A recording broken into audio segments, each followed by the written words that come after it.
اس سے جانوروں کا شکار نہ کیا جائے اور جانوروں کو نہ مارا جائے. اس تیر سے 6 مہینے کے بچے کے گلے پہ اس تیر سے نشانہ لیا گیا اور 6 مہینے کا بچہ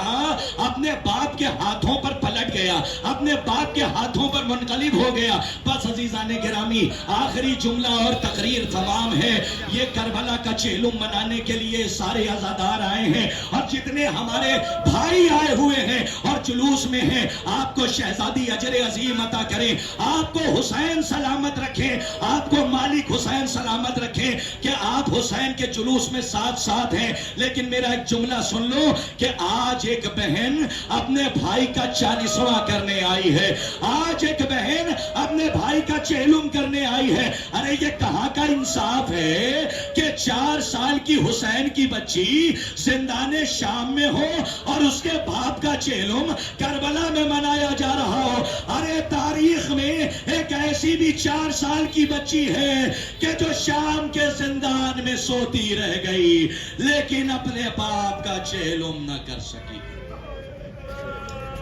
سیعلم الذین ظلموا ای منقلب یا حسین